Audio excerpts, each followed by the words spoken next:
Every EV driver encountered this scenario. This charger doesn't work. What if I tell you you can help the community improve the charging network and get something out of it? N-Charge! Share your experiences and impressions at the charging station via N-Charge. Give direct feedback, receive kilometers and stars, collect kilometers and exchange them for charging credits. Use the link in the description and get 20 kilometers for free. Hello everyone, this is my Volkswagen ID.7, and if you know me for a while, I had an ID.3 First Edition Plus for a very long time, and here we have the ID.3 GTX. So I got Hank my ID.7 on December 15th of 2023, and a day later I brought back my ID.3 to the dealer because it was leasing. And since then I haven't driven an ID.3, so for 10 months. And I noticed a few things that I missed about the ID.3 and some things that are just way better in the ID.7. The main thing is the size. The ID.7 is 70 centimeters longer, and yes, it has a great turning circle for its size, but still, the ID.3 is just so much easier to handle, to get out of the garage, to get into the garage. There's so much space with the car in the garage, and if you have to go somewhere and park, it's just way easier to see stuff because everything is just smaller. And I miss that. It's not a big deal in the ID.7, but still, I miss it. The trunk in the ID.7, of course, is way bigger, but I don't need it.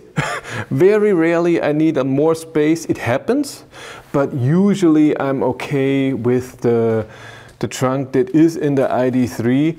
And if I have more stuff, I can put this behind the rear seats because I don't have rear passengers. We have our dogs in there. ID.3 trunk is just way smaller, but I'm okay with it. And it doesn't have electric opening, so yes, it's annoying when you get to the car. You cannot open it with the key from far away, but it's easier to close and open, I mean.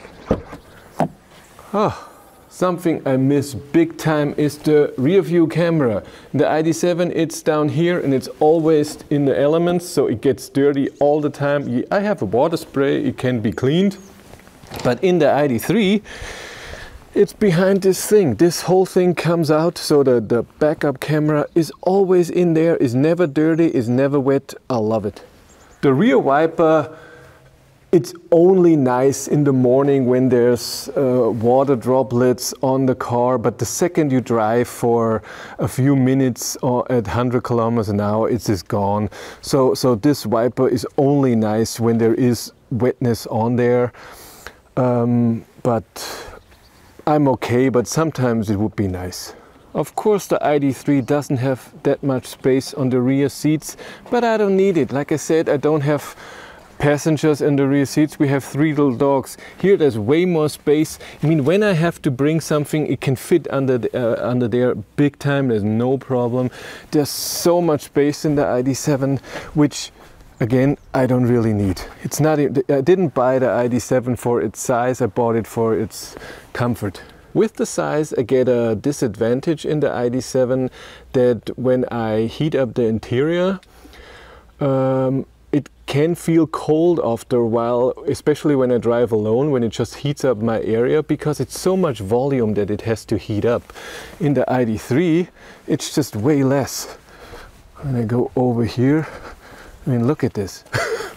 And rear seats too, again, 70 centimeters. I mean, there's a lot in the front and in the trunk, but still, it's way less volume that has to be heated up and you feel it. The cockpit is also something that I'm missing. It's just so nice that I can have my driving data in here. So I have everything. I have my state of charge, my range, all my driving data, my speed, and I have the head-up display the same as in the ID.7. So there is no disadvantage to this except for that maybe it's in the way. It doesn't feel as free, as open as in the ID.7. In the ID.7 I don't have this. You can see it. There's nothing there. Like I said, it feels a bit more open. This is also a bit higher, so it would be totally in the way. I'm okay with it. Can you focus? Here we are. And the head-up display is still there. I still have ID software 4.0, so it looks a bit different in the head-up display, but I'm okay with it. The manual air vents, it's half-half. Yes, it's nice, especially for my wife. If something is blowing in her face, she can just change it. She doesn't have to go to the display and move it around, go to climate. That's a bit of a hassle. But I love it in the summer when the car is really hot and you cool the car down and then the air is moving around, so everything gets cooled down. I like that. What I do prefer in the ID.7 is the screen. Here we have the 12.3 or 12.9 or what was it, 11.9 inch screen, and it shows everything. It's fine. By the way, why is it still in low?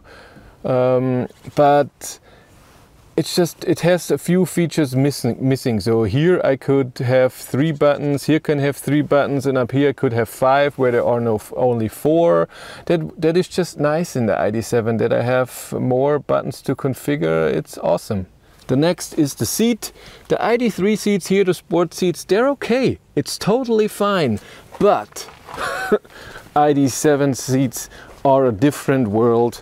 It's way more comfortable. The seat heater feels way better.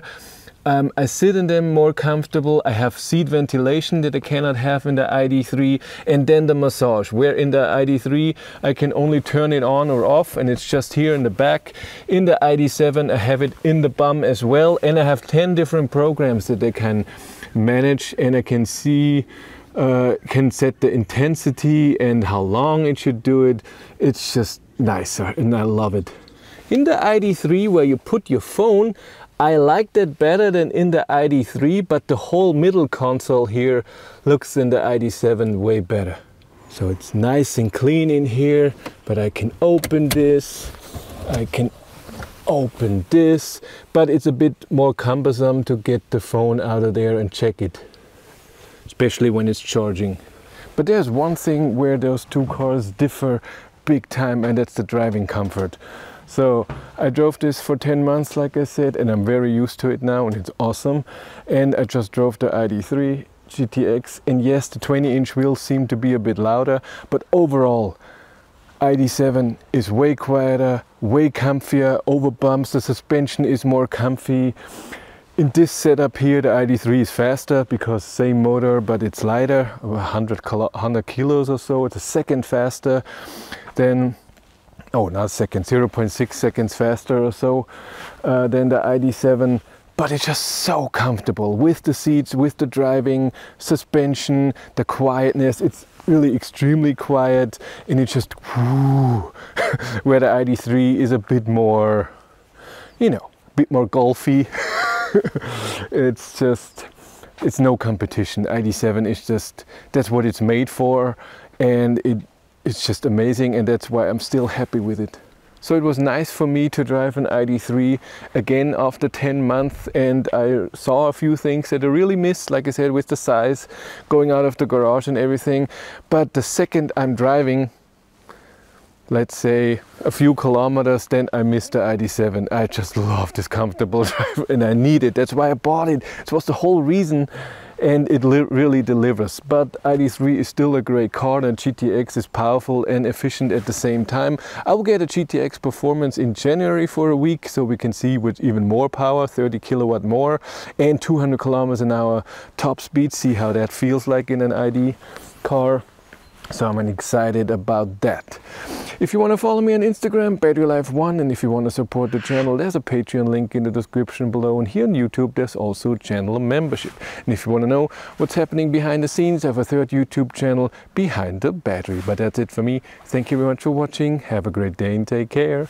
Bye.